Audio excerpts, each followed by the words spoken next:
Hi, everyone, and welcome to this week's episode of Rock Your Shine After You've Been Cracked Wide Open.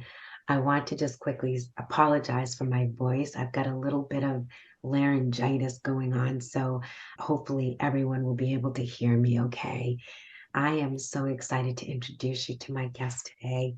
Her name is Loretta Carey, and Loretta has a remarkable story of such profound trauma and deep resilience that she's going to be sharing with us today. But I want to just take a moment to introduce her. She is a mother of one grown son and four beautiful grandchildren. In her professional life, she is now retired, but she was a certified nursing assistant since 1978. And she now volunteers her time at the Veronica Smith Center in Brighton, Massachusetts, working with the elderly. For hobbies, Loretta enjoys baseball, football, hockey, and she loves to swim. So, Loretta, welcome to Rock Your Shine. Thank you for coming on today. Sure enough. Hello. Let, let's start at the beginning of your story because I know for you, your childhood started in foster care. So, start us at the beginning and bring us through your story because I know it, like as I said earlier, you are a woman of remarkable resilience.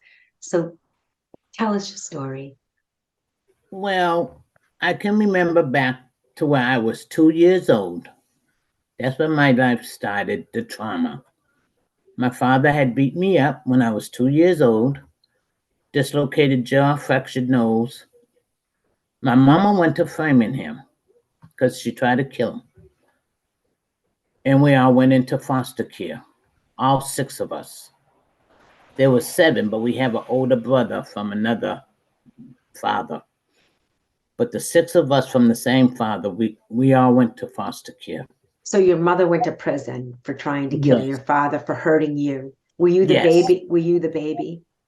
No, I was the third baby. I had an older sister. I had a sister and a brother before me, Okay. but I was the one that got beat. And so because you were beaten, she tried to kill your father. Yes. She Okay. called the police and told them they better come get this before I kill him. So there were three younger than you when you were 2 years old. Two younger than me. Yep. Okay. There were, I just want to get clear. There were six children. I had six siblings Oh, with me, seven. okay. And I can only speak on what I remember right, and what I got you. was told. You Okay. know? Okay, so go for it. So all of you were taken out of the home. And Yes. where did you go? We went to Cambridge, Massachusetts. Three went one way and three went the other way. So you were in a home, you were in a foster home with with two other siblings. Yes. How long were And you in that foster home? I believe I came home like when I was like between 5 or 6. I can't remember, but 5 or 6. And did you go back to your mother? Did she get out of prison? Yes, my mama got us all back. Okay, great. All right. And what happened next? Tell us what happened. We moved on Fort Ave in Roxbury, all six of us. And in the meantime, I had tragedy happen to me again. I mean, he took me in the basement and molested me and stuff. This wasn't nothing new for me because it happened in my foster care. You know, I can identify that man till today. Trauma. Was your mother dating this man or was this No, this he posed as a gas man. He wanted to see the meters. He was a gas man. I was always big for my age. I was 10 and I looked 21. You know what I'm saying? Mhm. I was a big baby born. I was born dead at that. I came out feet first at that. So my Wow. whole life been complicated.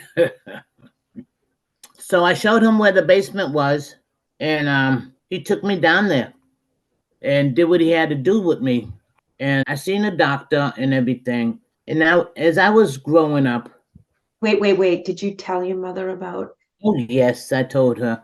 We went right to Station 9, Police Station 9, and described him and everything. I don't know if he got him or whatever happened after, you know. I'm so sorry that that happened to you, Loretta. And like I said, my trauma been since I was 2 years old. I was in two different foster homes. The same thing happened to me, in both foster cares. The first foster care I ran away from, you know, and How old were you though? You were just a baby. How old were you when you ran yes, away? yes. I don't know. My age is frequent, but I know I was still a baby. I was a little girl, 5, 4, Yeah. I just ran next door and I hid under the bed. And the police, I could hear all the police and everything. And I don't know why, at such a young age, I could do the things I could do. You know, they were looking for me, and then they finally found me. The people came home and went under the bed and found me and whatnot. So then they brought me back to the house, and the police and everybody left. We had a dog. They took pictures with me with the dog. But then after the fact, they beat me, locked me up in cabinets that we put our food in, locked me in the cellar, stuff like that. Whole bunch of trauma stuff. So they moved me out of there and put me in another foster care in Dorchester. The first foster care was in Cambridge. The second foster care was in Roxbury on Maple Street. And the father there did the same thing, molested me. I must have been, I don't know.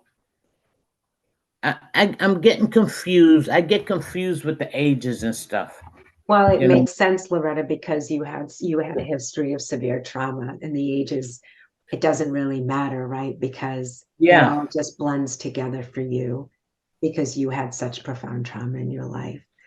yeah. And And then my mama got us all home. So then it happened again, and with the gas man. yes, and then from there we moved to Blue Hill Ave. Nothing, and other than that, nothing sexually ever happened to me again until I was growing bigger and bigger. Teenager and stuff like that. But then all of us we moved. My mother moved off of Blue Hill and stuff, and we just lived as children and family. But then as I was growing up, I got into the streets. I never drank and drug until like in the 80s. I was turned on to drugs and alcohol. I just went crazy, you So know? let's slow down for a moment then. You got Yeah. back to your mother's, but now you've had all of this trauma that have happened to you. You've been raped multiple times. Yep. You've already been beaten as a child. I mean, as Yep. a baby. And now and you never went to therapy for any of these things, I'm quite sure, right? Never Nope. got help for it. Not until further in my life. Okay, so now you're what, a teenager, a young adult? Did you finish school? Did you stay in No, school? I left school in the ninth grade. I couldn't tell you the school names today if I tried. And this is what happened in my life. I don't remember, dates and times and schools, you know, or nothing like that, you know. Which makes total sense to me. Okay, so now you drop out of school. How Yeah. does your mother support you all? Is she on welfare? Is she working? Like, where are your No, siblings? she wasn't. She wasn't working. She wasn't working. Our stepdaddy was working, and he was a good stepdaddy. Oh, good. She was with him when she came home from jail. She met him, and he raised us all. He was a good daddy. I call him my daddy. That's wonderful. And what about your siblings?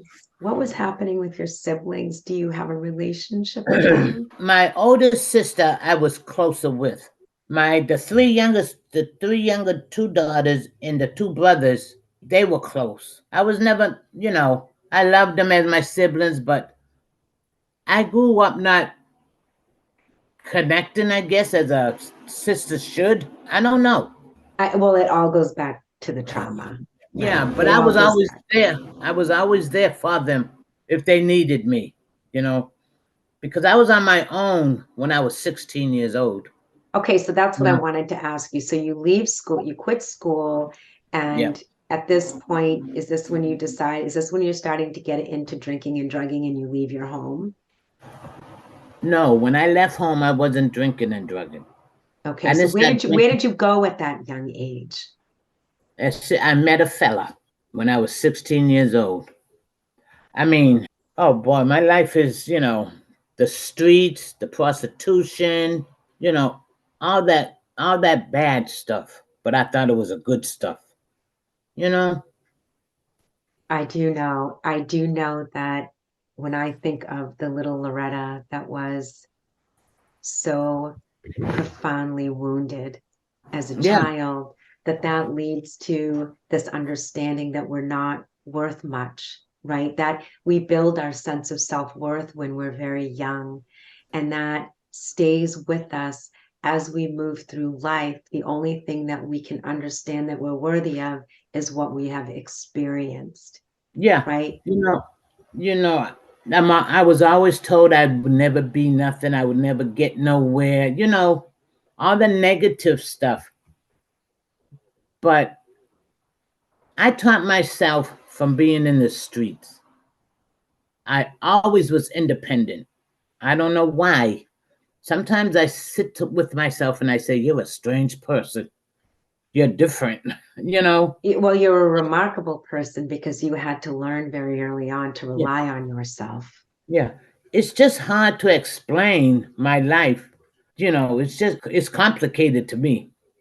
It's Well, just it's remarkable to me that you are still here to tell us your story, given what you went through. So now you're on the streets. This fella that you met, did he push you into prostitution no.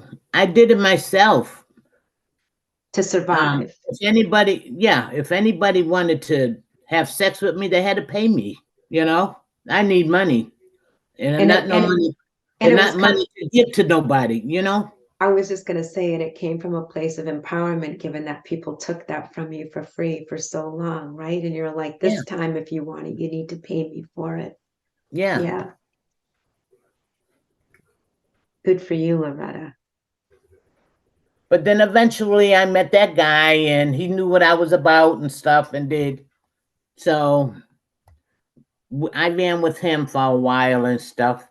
Was he Then mean? I thought, Was he kind to you? yeah, he was nice. He wasn't abusive for nothing, you know. But then I met another guy. He used to drive a cab. I was 16 years old, and that was my life. We bought a house. He had other women. I never wanted for nothing, but he was abusive. He's dead now. And when he died, it seemed like 100 pounds left me. That's how bad he was. How long were you with him, Loretta? All my life. When I'm 71 now, he died. I think he died in a 19 something, 1990, maybe 915, something, somewhere. He died. He's dead anyway. I don't know. But I hate to say that, but when No, your life changes for the good, just as much as for the bad, you feel relief. yes, And I feel yes. relief. I'm sorry. I'm sorry to say I feel relief when he died. And I don't I don't have when he died, you were still with him, obviously. What did he die of? He wasn't no, very old. yeah. No, he was sick. He had diabetes, he had everything. People say I turned him into the monster he became. I was 16. What can you tell? What can I say? So this man that you were with, Yeah. he was physically abusive, I'm guessing, right? Yes, yes. And so he dies, you're still with him at the time. He's sick, he ends No, up no. dying. I wasn't with him at the time he died. Because Oh, I left him so many times, but he would always oh, find me. He would pay people if they seen me just to get to me. But oh. I separated from him, got my own apartment and stuff. And because I'm a workaholic, I work all my life, the streets and a regular job, because I was independent. And he would come to my house and he would take what he wanted from me. That's how abusive he was. And if I was to meet somebody else, he would badmouth me and stuff, like that, stuff like that. So when he died, I got 100% relief in my life. Was he the father of your son? No, the guy that I met before him. Got you. Okay. Yeah. And so he finally is dead and gives you relief. Did you ever remarry? Did you have another husband in your No, life? no, never. No. Good for you. My son is 54 years old. Nope. And he knew he wasn't his father. But when I met him, I had just had my son. So he raised him, but he knew he wasn't his daddy. And I told him, he's not your real daddy. Your real Gotcha. daddy, I don't know where he at. Because I got what I wanted. I wanted a child, and he gave me that child. I used to go to my mom and say, Mommy, I want a baby. I want something of mine that I can call my own. And God gave it to me. And Just that God, one. yeah, Just that one. he gave Yep. you yours. And so let me ask you then. So here you are. What helped you finally get off the streets? Because you became a registered certified nursing assistant. So how did that happen? I got tired. I got tired of not recognizing the ceilings I wake up to, the house that I was in, all these people, things like that, all negative. I went to Pine Street Inn, and that's where my recovery started. And what's Pine Street Inn. what is Pine Street Inn? It's a shelter for women. And at this They point, you're drugging while you're on the streets because you're prostituting, right? So in order to tolerate that, Nope, okay, nope. I wasn't doing drugs or okay, drinking when okay, I was prostituting. okay. Wow, I that's didn't start drinking and drugging until like 84. Yep, 1984. and why? What happened, Loretta, in 1984? Somebody turned me onto crack cocaine, and I liked it when I started smoking it. And this is before Yes, Pine Street? Is this before you went to Pine Street? this, no, this is after. I Okay, returned to I returned to Pine Street twice, okay. but that is my shelter. They put me through my culinary arts. They put me through my nursing schooling. They put me through my stride, and I got so many certificates that I could paste my wall for wallpaper. It's amazing. And I don't know, I wasn't ready. I left there. I did their program. They have programs. I left there, got my first apartment on my own in Dorchester. And as I learned, if you're in recovery and stuff, you have to change places, people, and things. I didn't change the people. I still hung around people that drank and drug. So I'm not saying they made me drink and drug, because nobody can make you do anything you don't want to do unless they got a gun to your head. I chose to pick up the drink again and start drugging. Where was your son during this whole time? How old is your son at this point? My son was okay. I gotta rewind my head. He's I don't know. 54, so he was born in 68, right? Somewhere He around was there. born 1969, July 13th, on a 69. Friday. Mm-hmm. Yeah, so he was still in high school then in 84, right? He must have been like anyways, it doesn't matter. I'm just Yeah. curious when you go, because you said that you go into this program, this shelter. Did you bring your son with Nice. you? No, Okay. he was with his father. He lived with his father. With the abusive man that he Yeah, thought okay, was his got it. father. Yeah, okay, You got it. know, I mean, we had apartments and stuff, but I would leave. I would leave them.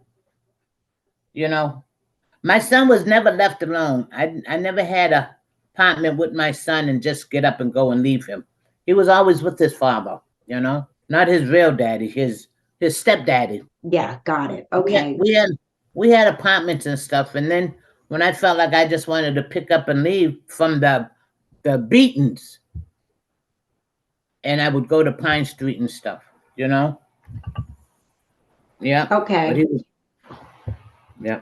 So you go to Pine Street, you leave there, you end up getting into drinking and drugging.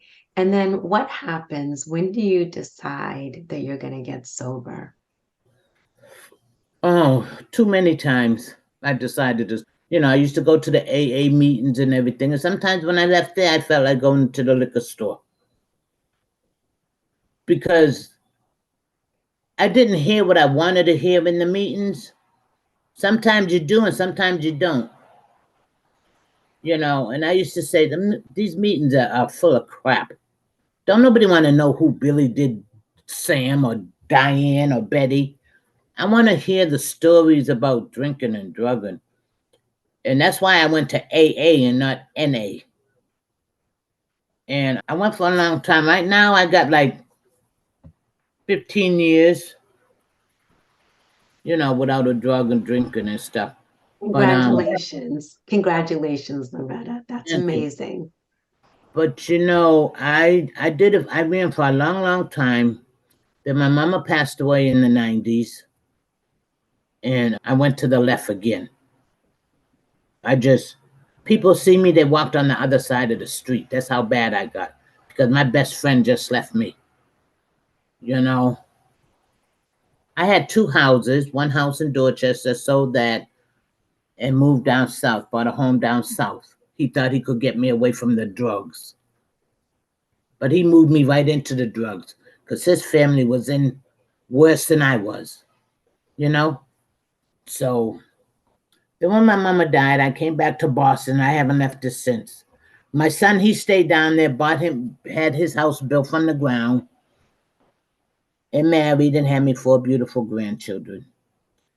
And today I say to myself, I pat myself on the back. Whatever I did in my life, I did something right. I raised a good son, and he raised me 4 beautiful grandchildren. Yeah, and I guess what I'm really curious about, given this, just like I said when I started this, the profound trauma that you experienced really throughout your life.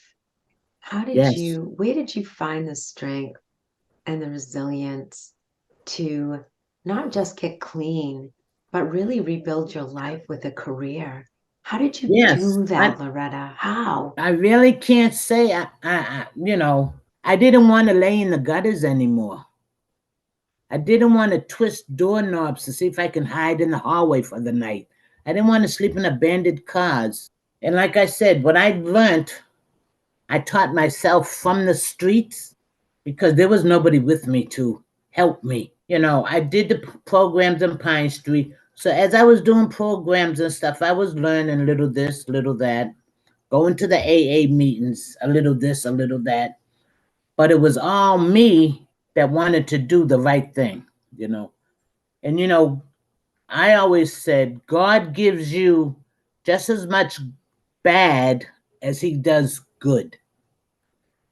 And it's up to you to take the right path or the wrong path. Sometimes I took the right path, sometimes I decided on my own to take the wrong path. It's called free will, right? We have free will. Yes, yes. And like I was growing up, my mama taught me God is just your protector. He's there with you all the time for you.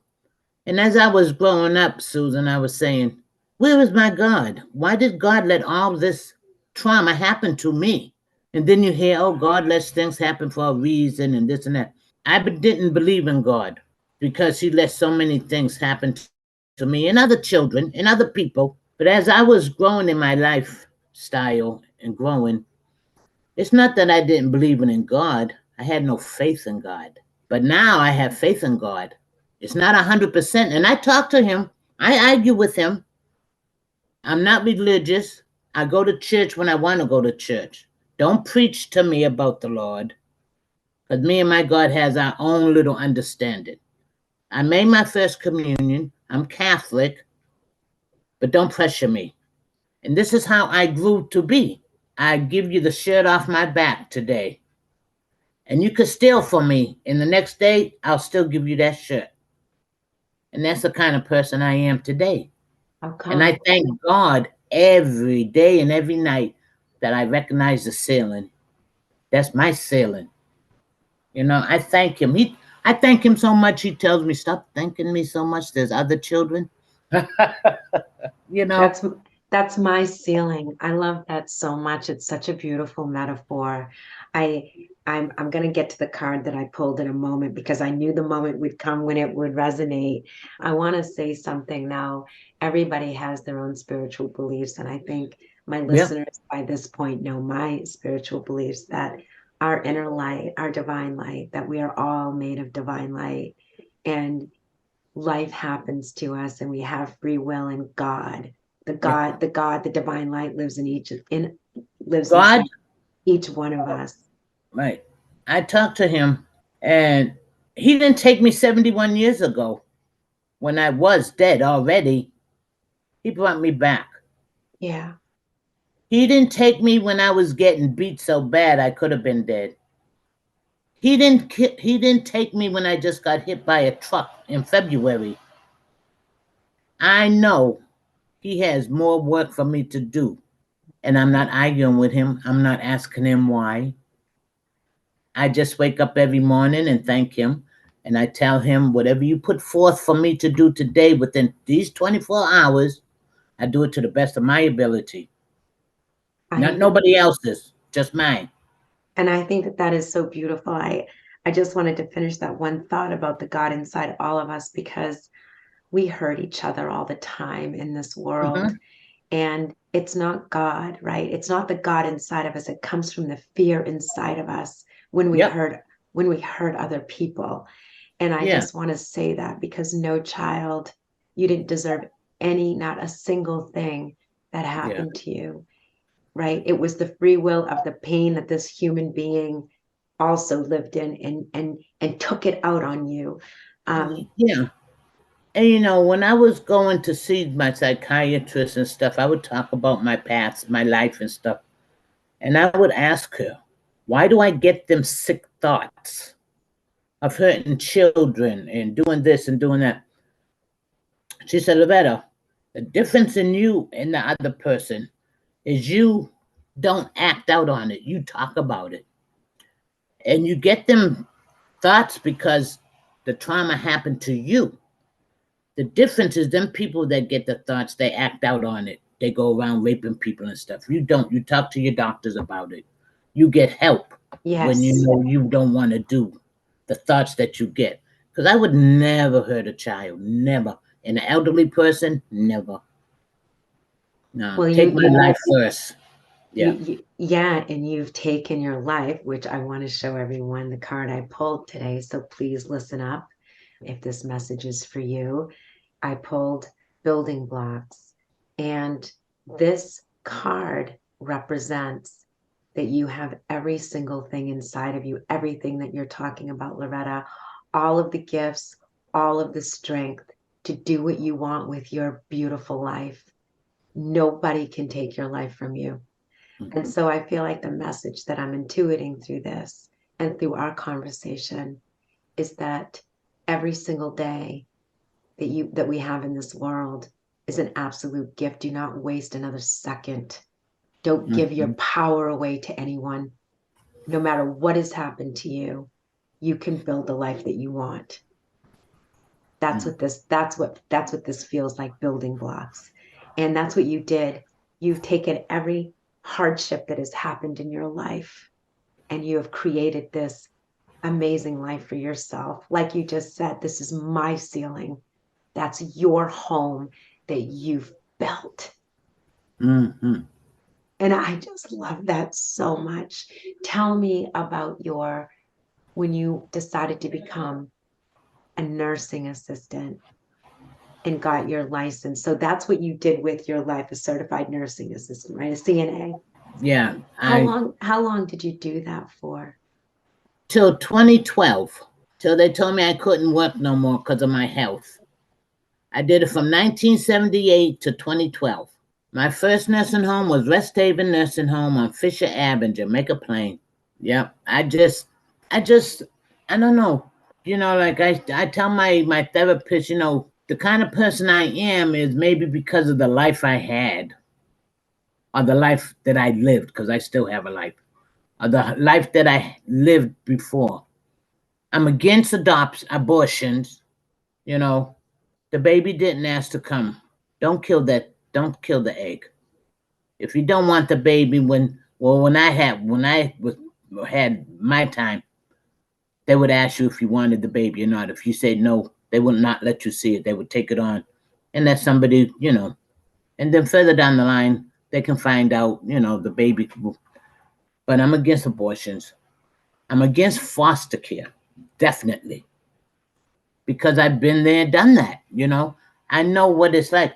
In the foster cares that I was in, my mother's a white French Canadian woman. My daddy was black. I was in a black foster care. I'm not prejudiced. I'm not against the whites. I'm not against the black. When you're wrong, you're wrong. When you're right, you're right. And see, that's why I don't get into all this politician and all these meetings and all these politics things, people on the stairways at the city hall and stuff. Because I'll tell the truth. They'll be running me down the street. Because tell me what the truth is. What is your truth? Tell me what that means to you.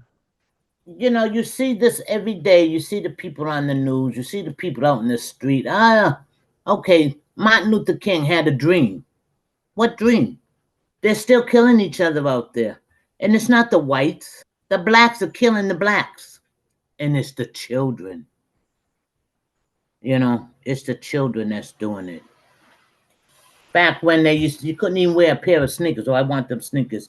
And they pull a knife out on you. Give me them sneakers. Give me that jacket. Give me this. Give me that. It's too much. That's why I just stay to myself.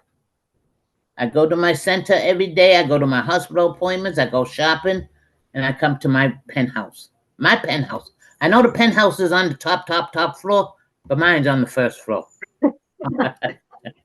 That's my penthouse on the first floor. This is mine. This is what God gave me. It's what you built. It's what you built with the life that you were given. It's not much, but it's mine. Yeah. And I owe nothing on it. It's amazing. Today I go into stores. Well, before.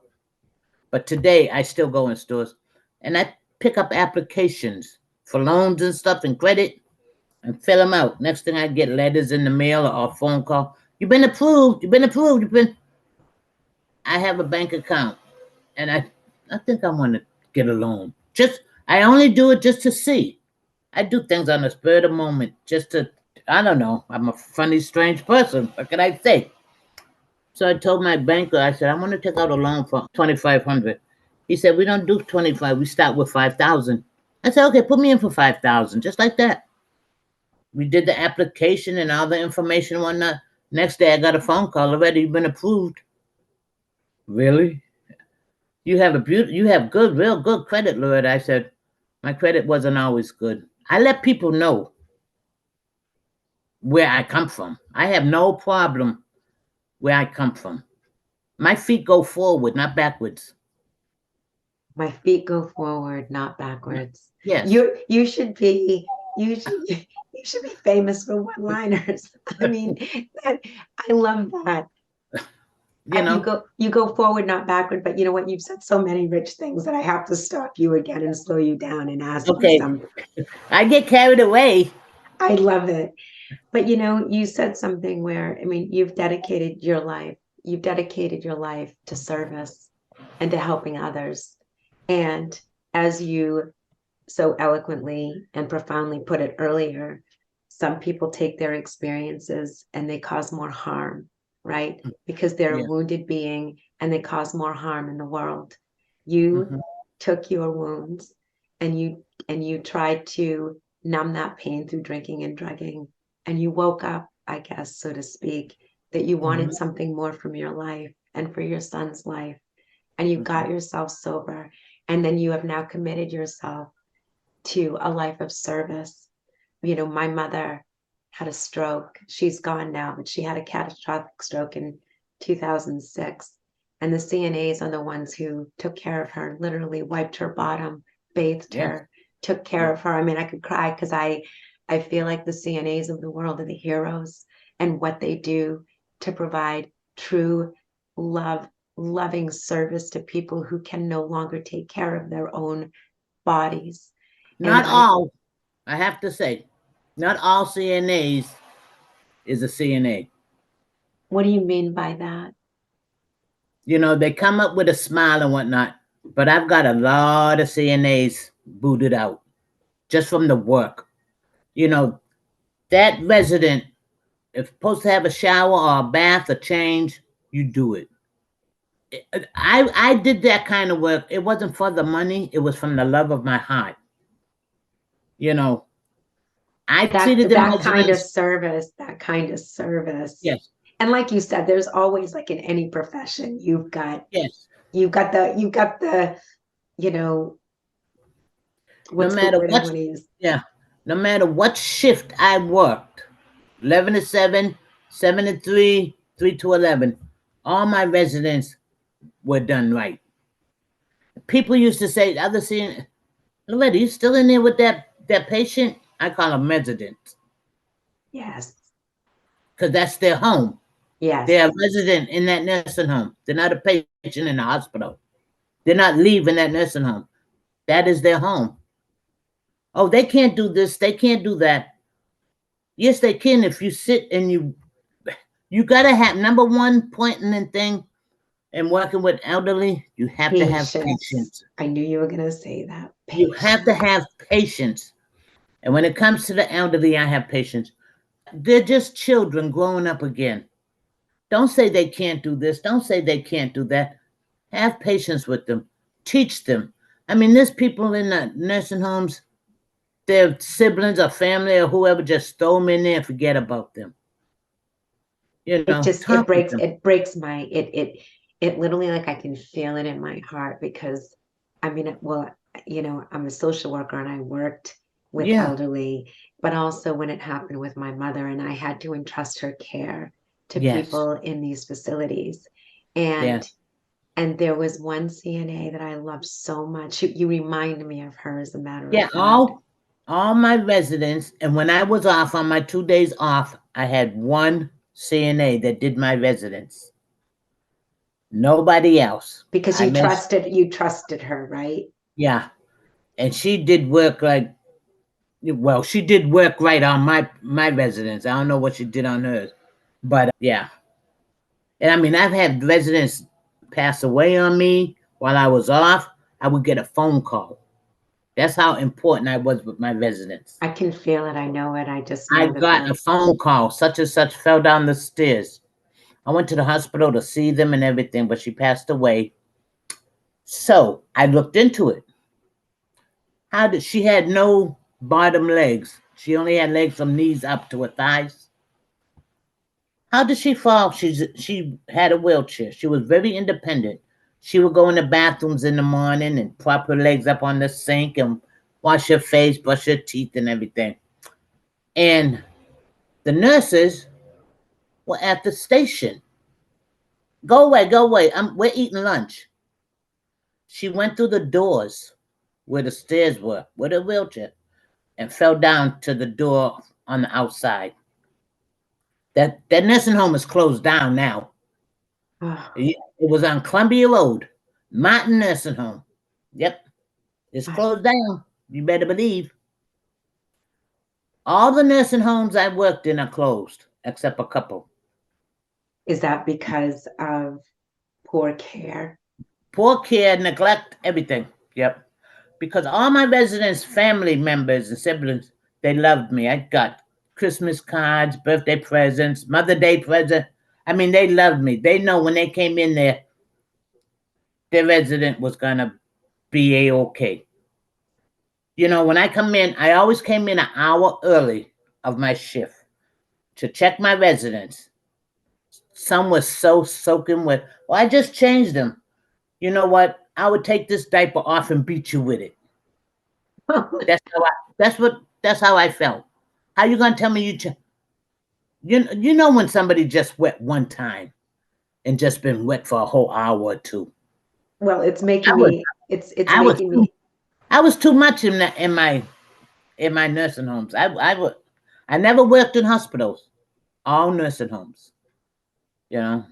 it's so beautiful because I feel like I think that what's so remarkable about your story Yeah. is It's how you were able to take such a life of hatred and anger and yeah. abuse and turn it into love for Yeah. other people. And I used to follow my nurse around, and when she had to do something with a resident, I would be with her and ask questions. I'll ask questions in a minute. If I don't know something, I would ask about it. It could be the smallest little simple answer. Don't you know that? I said, no, I didn't know that. That's why I'm asking. Duh. Some people say, well, I understand. I know. Yeah, yeah. I don't do that because I really don't understand the answer or the question. Somebody asks me a question. If I don't understand what they're saying to me, I'll say, what's that mean? And it could mean the little simplest things. I'm not good in written tests, but verbally, I hang with you. Loretta, I just love you. I love you. Hang with you. Verbally. Yeah.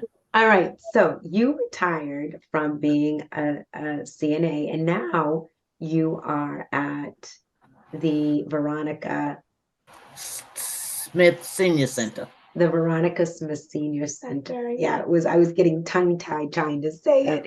So how did you find them? Because you're not you're not a participant, you're a volunteer. So I had a friend that lived in Brighton, and she used to go to the center every day. And she called me one day. She said, "Why don't you come up to the center with me?" I said, "Okay, I'll meet you up there." So I jumped on the bus, went, and I've been there ever since. tell us what you do there, She's because passed away now, but I still go there. tell us what you do there. Tell us what you do, because I know that I, this center, I know that there's a lot of innovative, fun things. Like you guys when keep I the yeah, seniors very engaged. when I first started volunteering, I was working in the kitchen, fixing the lunches, setting the table, the dining room and stuff. Then I got to where I answer the phone. Then anything they need done, I do. Decorations, anything. 'Cause we do a lot of stuff there. We have a lot of activities. We have exercise. We have bingo. I call bingo on Wednesdays. We have game night, game day. I mean, exercise is twice a week. We have yoga. We have a lot of stuff.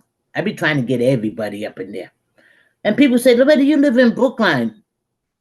Why you volunteer in Brighton? I said, because that's where I started and that's where I like. Why don't you go to Brookline? I don't want to go to Brookline. I'm happy where I'm at. And a lot of people from this building go to Brookline and they say people got noses up in the air. They got their own little cliques. But see, we don't play that at Brighton Center. We don't play that at Veronica's. There's no people in their own little corners talking about Sally, Sue, or Jane, or Tom, Dick, and Harry. We all communicate together. That is We just have so. picnics on the outside, in the yard, in the garden. I mean, we have a good time. I love it. I can tell that you love it. I love it. I get Well, excited when I talk about things like that and whatnot. no, and I know that your light, I can just feel you, that you just brighten the room as soon as you walk in, right? Like Yeah, that's what everybody people say. loves Like Loretta. when I got hit in February, I had to stay away for like 3 or 4 months. And I was getting cards and visitors in the hospital and stuff. And when I got back there, they were so happy So tell us when about I your got back. tell us about your accident. We're at the top of the hour and I'm gonna wind down, but tell us about this accident that happened in February. Okay, I left work. I get off at the clock on the 65 bus. And I was saying all day, I gotta go down Dudley and get me some hair stuff, hair products. So I got off the 65 and I crossed the street and I was gonna cross the other street, but the 66 bus came up to go to Dudley. So I just jumped on it. I said, well, I might as well go get it now. So I walked out of Dudley Station and walked down Warman, and I was in the crosswalk in Washington Street, and I looked both ways. It's a one way, you can only come up Washington. And cars come down Warman, but people one way streets in. So I looked down to my right on Washington Street, and no cars coming, no cars coming. So I'm walking across the street and I'm still looking, and I see a car trying to park on Washington Street down there, and there's a truck behind it. So the car wasn't parking fast enough. So it pulled back out and tried to pull back in, and the truck came around it. And when I looked to my right, I was kissing the face of the truck. I was in the crosswalk, and he got out. I remember him getting out and saying, "Miss, I'm so sorry. I didn't see you in the crosswalk. The sun was in my eyes." You know, that's the excuse they always use. The sun is in my eyes. What It was happened? it was a Brinks truck. He hit me so hard, Susan, he knocked me out my sneakers. He crushed What? my whole right side. Yep. I have nerve damage and everything. My lumbar is all crushed. People say, "You don't look like you got hit by a truck." I said, "Yeah, but the insides are messed up." You know? Yep. Jesus, how long So were you in the hospital? I was in the hospital for like 3 weeks, and I'm still going through tests and stuff, you know. Do you have But chronic pain now? not as much because I take the Tylenol. They wanted to give me a shot in my spine. I said, "No, I don't think so." Because that's you don't messing with my spine. I take my Tylenol and my ibuprofen. They don't give me drugs, heavy drugs, because all my doctors know my background and stuff. Even my primary. I see Yeah. her next Monday, so she'll have everything. Like they just took my CAT scan on my lung. It's not cancerous, but they found nodules on the right lung. But they do this every year to make sure they don't get no bigger and stuff, no bigger. So I'm okay. My back only hurts when I do a lot of activities like walking a lot and stuff. Like when I go to work, it bothers me a little bit, but I sit down. I sit when I know I need to sit, and when I'm walking, if it starts sitting, I just stop walking for a few minutes. Then I just, you know, I know my body. When I get home, I take my shower. Before I go to bed, I take the pain pill, and I'm jumping in the bed watching the TV. Loretta, I'm just sitting here thinking to myself that in all the years of my work, I have never met a human being that has been through what you've been through with your kind of outlook on life. Oh, Just to say it's I'm a, inspirational, it just feels too cliche. yeah. It's it's it's astounding to me. I'm going to adopt the saying, if Loretta can do it, I can too, because given what you've been through, most of us will never, ever, ever begin to understand that. And I'm still helping people. I still work on helping people. I know it's You know it's what I'm a saying? And whenever I speak to people, I talk to them because they're doing what I used to do, and I let them know right from the top, I've been there, done that. Whatever I'm telling you or explaining to you is coming from my heart. I'm not telling nothing to hurt you or embarrass you. And then if they take it in stride, they take it from to learn from, or just oh, she don't know what she's talking about. But I know I tried to talk to, you know, try to give my opinion on something good. Yeah.